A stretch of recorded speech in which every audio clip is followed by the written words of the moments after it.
in the midst of a series called Crowded Table. And last week we talked about the communion table, how everybody gets an invitation to this table, and how Jesus' mission was people, but his method was a table, that he ate with all sorts of people, upset everybody because he ate with all sorts of people, but he wanted to communicate something, which was that everybody is welcome at this table. And so what that means in real life is that sometimes people show up to a crowded table who are not the people you'd expect to be there. That was the case in the passage last week where a quote-unquote sinful woman showed up and started washing Jesus' feet in the middle of a fancy dinner. Awkward. But it's also not only people we don't expect at the table, but sometimes people we wish were not at the table.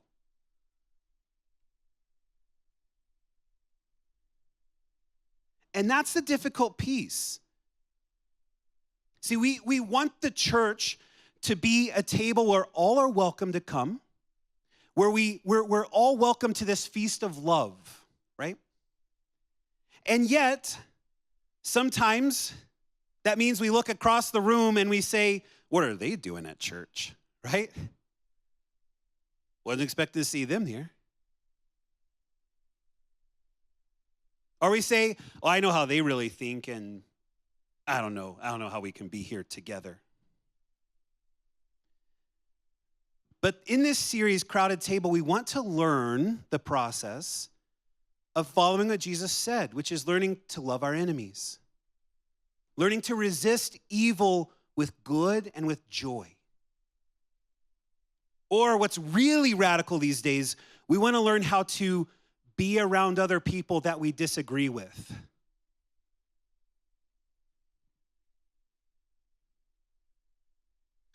See, the hope, the vision is that we all belong here. Right? Zootown Church says our vision is that all. It's a big word. It's a little word, but it's a big word. All would know the life-altering love of Jesus. And so this week, as I'm preparing the second week of this Crowded Table series, I'm just paying attention to how much worse things feel like they have gotten. In the capacity of making things better, they have not gotten better, they have gotten worse. I am seeing people more entrenched on either side. Bolder lines are being drawn. Bigger walls are being built. The judgment from one side to the other and back is heavier and stronger than it feels like it's been a while, and maybe I'm just paying attention. I don't know. But this is not new. It's as old as Genesis. Chapter 4 of the Bible, right, has one brother versus another brother. Cain kills his brother Abel out of jealousy. And in the New Testament, over and over again, especially in the letters of Paul, you have the Jewish Christians who are like, this is the way. We kind of established this whole thing. And the Gentile Christians who are like, take it easy, bro. And they're constantly clashing with each other, right? Like, this is the way you do it. No, this is the way you do it. Who's going to be in power in their churches? How are they going to do their service? They're figuring all of this out, and it's right here for us in the New Testament. If you want to read about a messed up church, read the New Testament, especially 1st and 2nd Corinthians, right? But it built this culture that Paul was writing about all the time in the New Testament, that this culture in churches could develop into like this my way or the highway culture, right? This is how you eat meat. This is the Christian way. No, this is the way you don't eat meat, and this is the Christian way. Back and forth, back and forth. So it's not new, it's old, but it's also new. This week I'm on my phone and I'm doing something really dumb, which is called being on social media.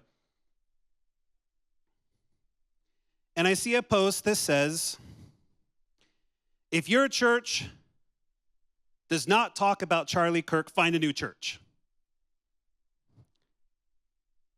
And I wish they had a measurement. I don't know the measurement, but one thumb scroll, just one thumb scroll away. I saw a post that said, if your church does talk about Charlie Kirk, time to find a new church.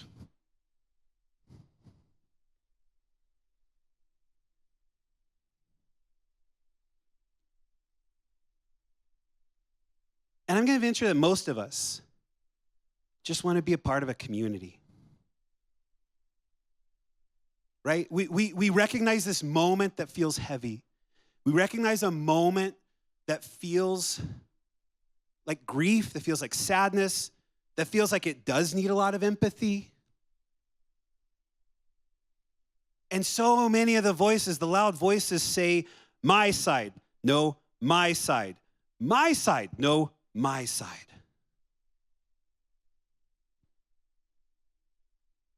We build walls, right? We build these towering walls. They're walls that separate us. They're walls that isolate us. They're walls that scapegoat others on the other side. And the purpose of the wall is to keep others out. Right? These walls are built for protection. This is my group in this nice confined space. It just sounds claustrophobic to me. But truly, the walls that exist in our world today are defined by one word, and that word is hostility. The walls that exist as you go on social media, as you interact in the world, is hostility. Right? It's not enough to say, I really want to do what's right in this moment, right? My youth pastor growing up used to tell a story about his best friend who, my youth pastor growing up was rough and tumble, and he'd get in fights all the time. And his best friend would be the one who would always try and end the fight. Right? He'd be in the middle being like, guys, calm down. And he was always, in every story, the one who got the first punch thrown at him, right? And sometimes it feels like that. The walls are hostility. Most of us want peace. And the world system wants to pull us apart from each other. Right? I mean, Meta is making a ton of money off of all of this. So whatever side you feel like you're taking, whatever side you choose, whatever side you feel pulled towards, or if you feel at home in the middle of it all, let me just say really clearly, you're welcome here. You're welcome here. You don't have to ascribe to a certain interpretation of current events. You don't have to subscribe to a particular political view. There are people in here who disagree with each other, and we are together. You are welcome here. You are welcome here.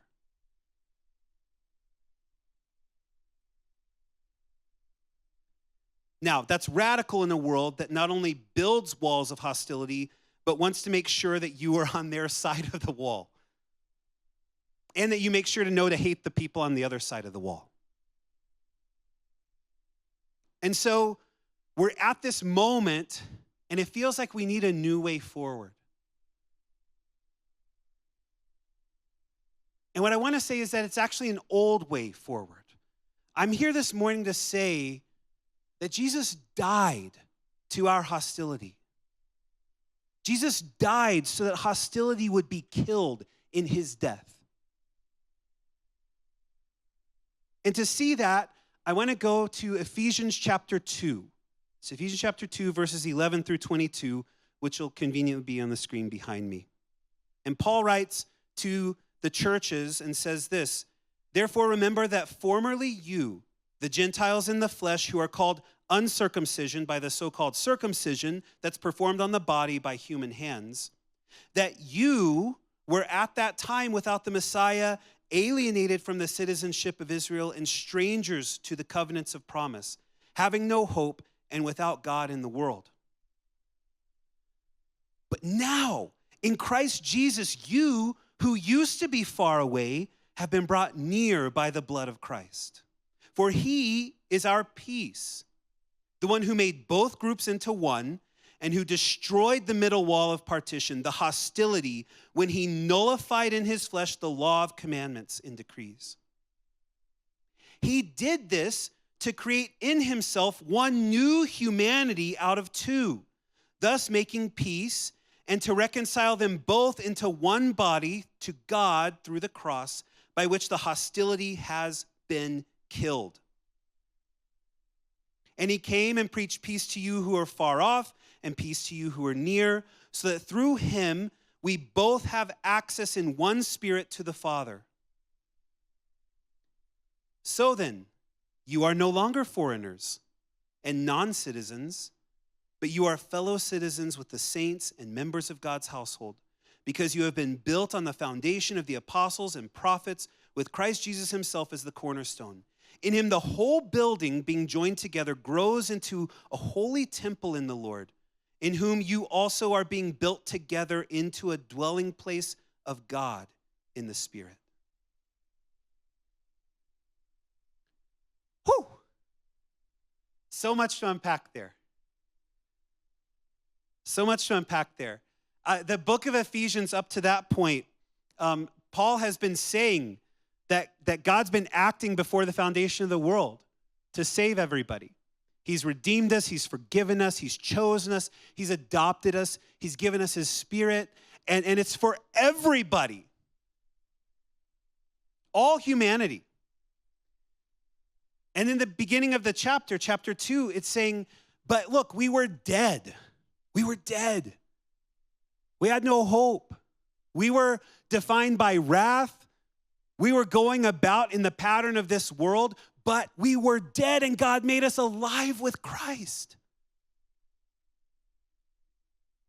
And then right before this passage is maybe the most famous passage other than John 3:16. For by grace you have been saved through faith. This is not from yourselves, it's the gift of God. It's not by works, so no one will boast. For we are God's created work, his masterpiece, created in Christ Jesus beforehand, that God prepared for good works that God prepared beforehand so we can do them. And so from all this work that God's done to save us, it comes into this passage.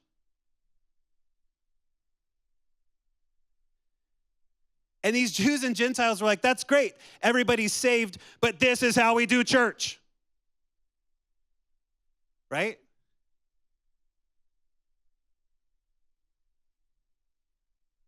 See, the Jews and Gentiles wanted each other to conform to the way that they would do it. If there was New Testament social media, Gentile Christians would say, put away your silly rules and live a little, #grace.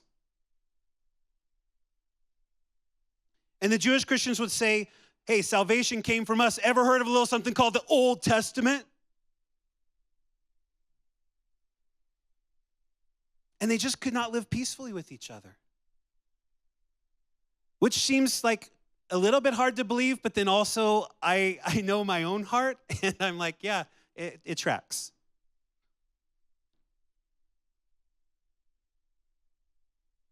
I was looking at an event I'm planning to go to where there's a Lutheran pastor coming to speak, and it in the kind of purpose of the event, it says like, bring a friend, bring an enemy, we're all in this together.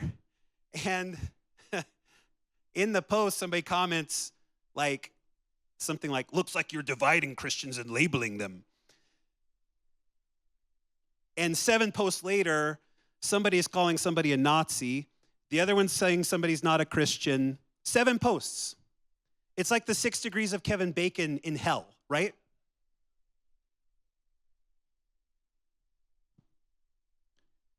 It's not the way of Jesus.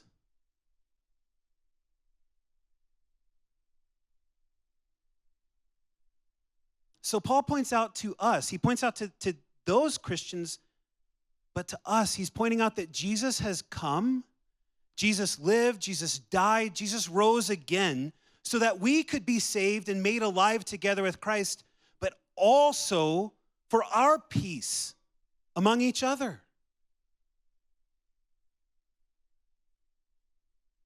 He says things like, hey, look, you who are far away are now brought near. So in other words, we're all being brought together like a family reunion nobody asked for. In both senses, it's joyous and it's like, oh, he's here, she's here.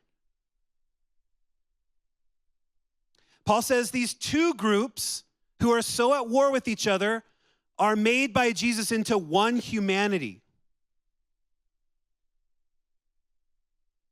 In other words, we belong to each other.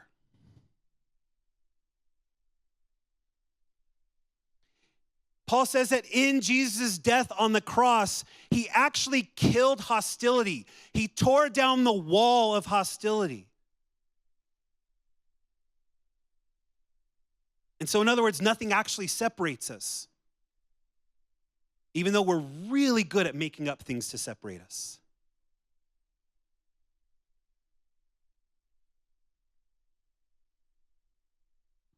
And then Paul says, look, there's no foreigners. There's no non-citizens here. You've all been made citizens of heaven. All citizens of God's household. In other words, we all get the same rights to be here. There's no favoritism, right? Everybody comes to the table. We receive the same elements. Well, gluten-free options available.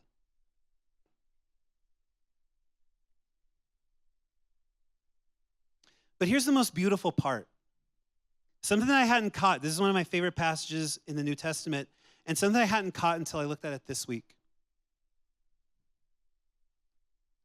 Jesus tears down the wall of hostility. In his death, he tears down the wall of hostility, and then Paul says, Jesus is actually building a house, brick by brick, building a temple, in fact. And the way I saw it this week is that God is taking all the things that we've put up as hostility, he's tearing down that wall, and he's taking the bricks, right? You and I, and saying, let's build a temple.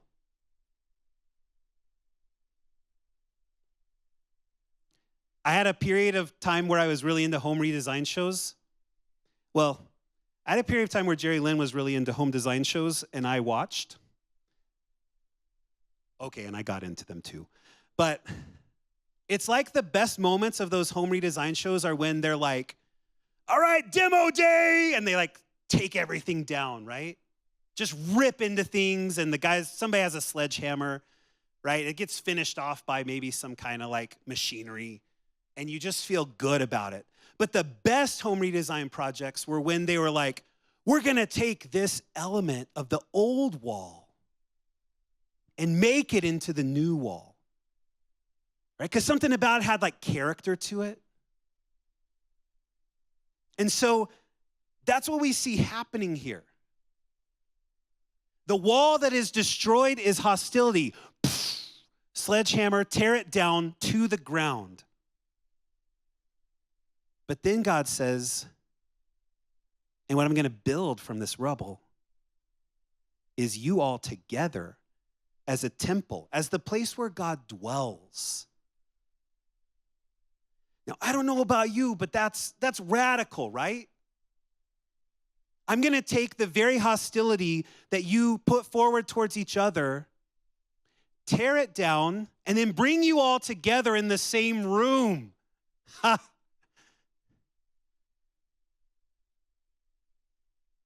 I mean, God shouldn't be surprised that we fight from time to time. But Jesus died and killed our hostility, and so we can begin to die to that hostility too. Now, the best representation I can think of where this is true is a place called Homeboy Industries. It's the world's largest gang intervention, rehabilitation, re-education organization in the whole world. And at Homeboy Industries, you have these various industries that they offer, t-shirt printing, a bakery, things like that. And you have former rival gang members working together. Like guys who would have beat each other up, would have shot at each other, learning to be friends and coworkers and community members. Now that's a sign of the gospel to me. And the founder of Homeboy Industries, Gregory Boyle, says it this way of where this comes from. He says, 2 unwavering principles held at Homeboy Industries are the following. 1, everyone is unshakably good, no exceptions. And 2, we belong to each other, no exceptions. Now, do I think all our vexing and complex social dilemmas would disappear if we embraced these 2 notions? Yes, I do. Then when he first said this, he was in a room with a bunch of reporters and they all laughed at him. And then he just quietly repeated, yes, I do.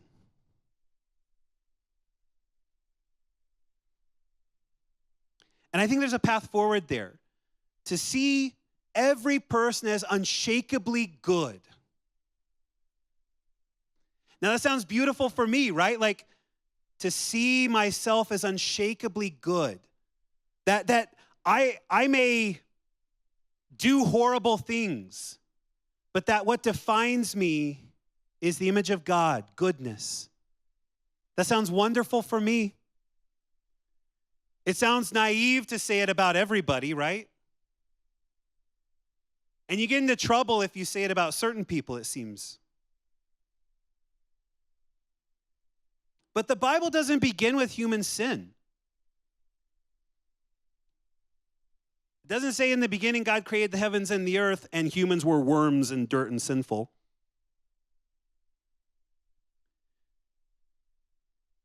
It says at the end of chapter 1 that God saw all that he had made, humanity included, and said it's very good. And you can scour the entire rest of the Bible, and there's no point that God goes back on that and says, I know I said they were very good, but now they're really bad. No. We can do horrible. We can do awful. We actually do horrible and awful. But that's the unshakableness. Unshakably good. And so what this means is that, right, as we think about ourselves and where we are right now, we did not screw up God's mission. We are God's mission. We didn't disrupt God's plan. We are God's plan.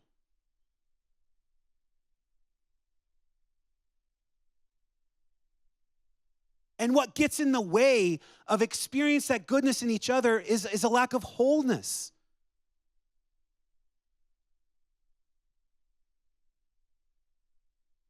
Nobody who's whole attacks another person.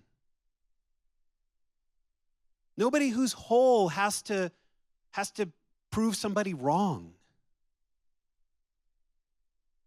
And so we seek wholeness together. I used to work at an assisted living facility and heard a bunch of great stories, but one that comes to mind as I think about wholeness and seeing this unshakable goodness in others comes from a lady who I'll call Margie. And she told this story about her late husband. And she said her husband had this person at work who was his immediate supervisor. And he was the kind of person who would take all the credit for somebody else's work and assign all the blame when he did something wrong. You ever worked for somebody like that? And so she said her husband would come home just fuming, right? Like, he's such an awful person. I hate that he did this again.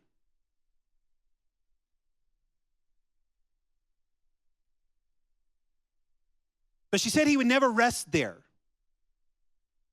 He would end it by saying, I want to find the way that I can be with him. So she said after months of this, he came home one day and he sat down at the dinner table and told her, I finally see his goodness. He's a good father to his children.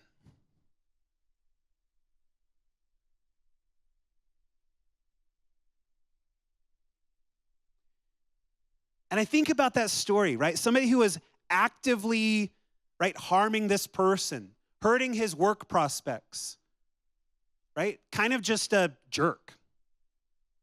And rather than just saying, this person's awful, I'm done with them, I'll find ways to attack them myself, I'll secretly take away his power. He said, I'm going to find something that I can connect with that's goodness. And so we have to recognize the image of God in each other. And when we do that, we get to call out each other's goodness. Now, this is not like a blanket acceptance. It's still resistance at times. But it's resistance with good and with joy that says, I can take my stand, but I don't have to demonize you. I don't have to villainize you to do that. It's a way of love.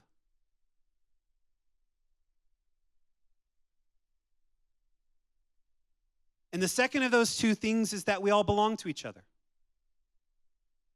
We all belong to each other. And you don't have to look any farther than the 90s classic, The Sandlot, to have a great example of this. We belong to each other. If you remember in The Sandlot, Scotty Smalls is trying to join the team, but he can't throw, he can't catch, and he has a goofy hat. And so Benny, who's bringing him in, tries to get him to be more involved, and everybody starts making fun of him, right? L7 weenie.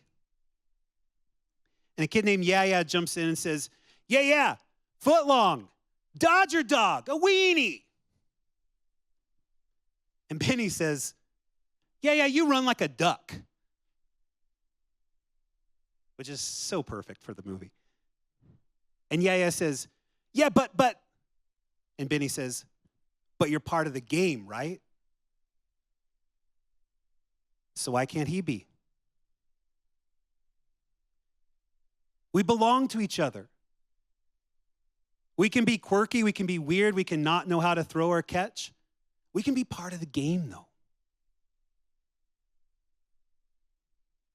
When we really see that we belong to each other, we get to come as we are, and then we keep coming because we have this taste of love that says, I see you.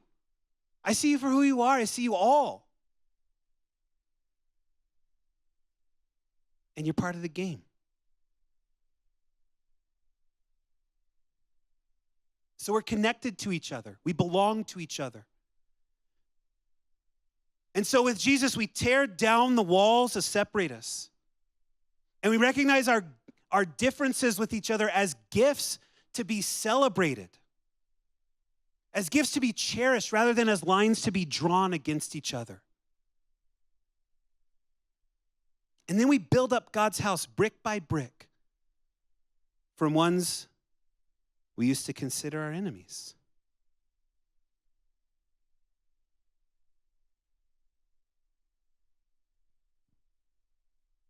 See, it's all about replacing hostility with hospitality. And Paul says this in Colossians. Again, this is not new. It's kind of always been the way.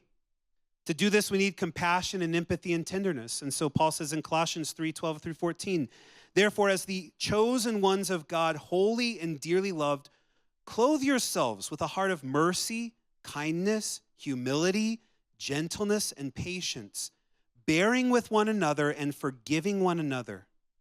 If someone happens to have a complaint against anyone else, just as the Lord has forgiven you, so you also forgive others. And to all these virtues add love, which is the perfect bond. Right? The recipe's right there. And yet I can't help feeling naive. right? Like, I don't know, like, all you need is love when it feels like things are burning.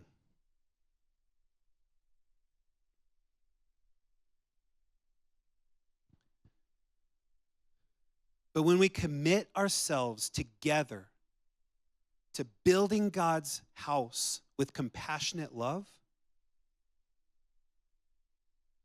we start to see the world change around us.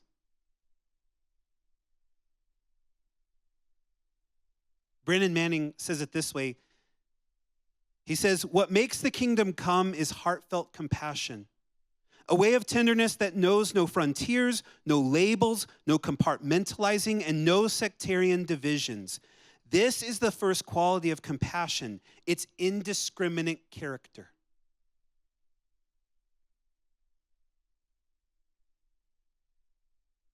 Being no respecter of persons,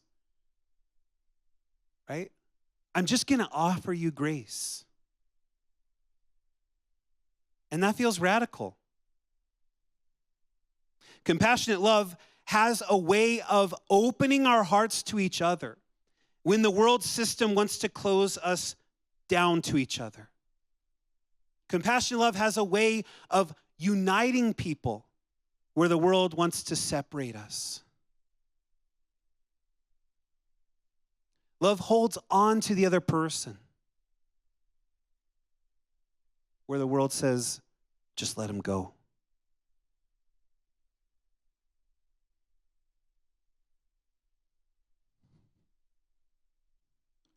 It's really a kind of back and forth between like a self-centeredness and compassionate love. Right? Self-centered people tear down others who are not the same. Love tears down the walls and sees all people as equal. Self-centered leaders practice othering and scapegoating. They're the ones who do it. Love practices tenderness and compassion for everybody. And here's the truth that God gives us. Self-centeredness will one day end.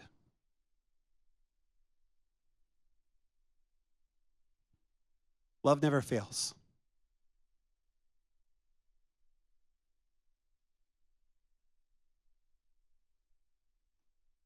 And if we really believe in God's love that never fails, it changes the world. It's already done it. Jesus brought together a group of disciples who were opposed to each other by the world system, and they learned to love each other.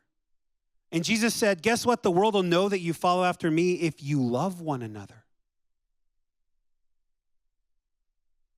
And so when Jesus says, my kingdom is not of this world, he means it. Not only is it not some establishment here anywhere in this land or in this world, it is so different.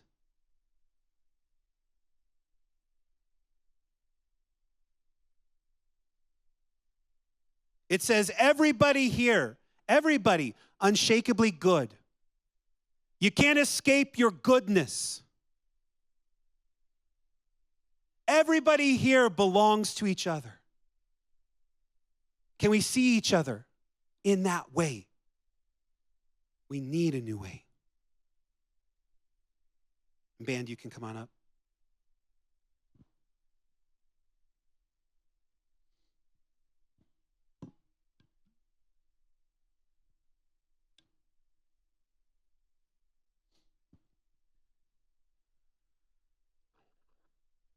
So we come again to the table this morning. And the table's always a remembrance of Jesus' death. It's a death that killed hostility. It's a death that has brought peace. It's a death that makes two, whatever sides they are, makes two into one.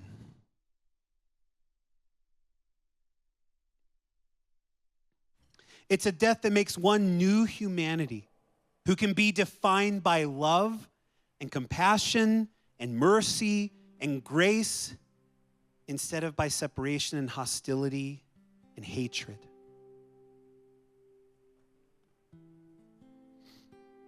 See, the goal of the Christian way is not to prove the other side wrong.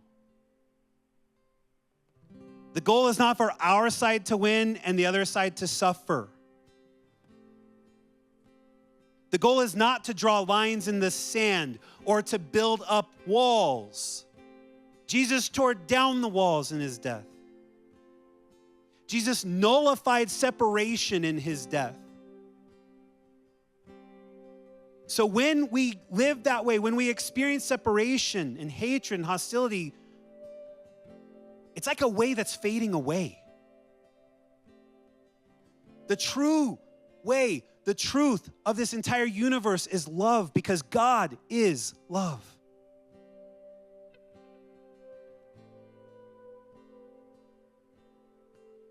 Jesus died for all of us, so each of us can die to hostility.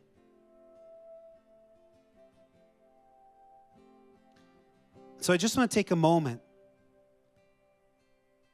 and invite you just to kind of gather hostility that you feel. It could be hostility towards me. That's okay.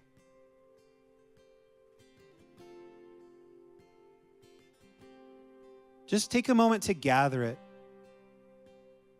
I carry mine on my shoulders. I carry mine in my increased heart rate and in shaking hands.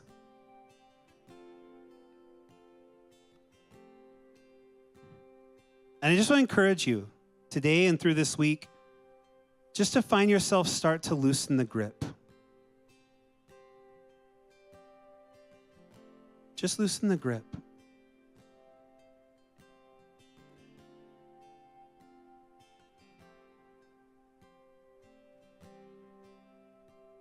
Wherever you are, whatever you carry, everybody's welcome here. Everybody can come forward and partake of the table. Jesus' love awaits us here and unites us here. I love the way that Rachel Held Evans said it perfectly in for our communion. She said, I don't know exactly how Jesus is present in the bread and wine, but I believe Jesus is present. So it seems counterintuitive to tell people they have to wait and meet him someplace else before they meet him at the table. If people are hungry, let them come and eat. If they're thirsty, let them come and drink. It's not my table anyway. It's not my denomination's table or my church's table. It is Christ's table. Christ sends out the invitations. And if he has to run through the streets gathering up the riffraff to fill up his house, then that's exactly what he'll do. The gospel doesn't need a coalition devoted to keeping the wrong people out. It needs a family of sinners saved by grace, committed to tearing down the walls, throwing open the doors, and shouting, "Welcome!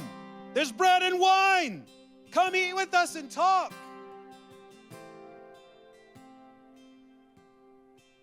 This isn't a kingdom for the worthy. It's a kingdom for the hungry.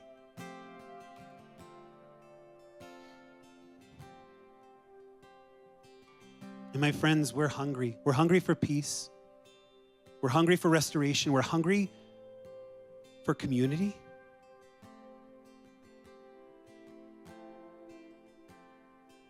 None of us comes to this table because God owes us something. It's all grace. But today, God chooses you and says, I want you at my table. I'll come and find you wherever you are to give you an invitation to this table. And I will tear down every wall you put up so that you can come and join. And so may God destroy the walls of hostility again today.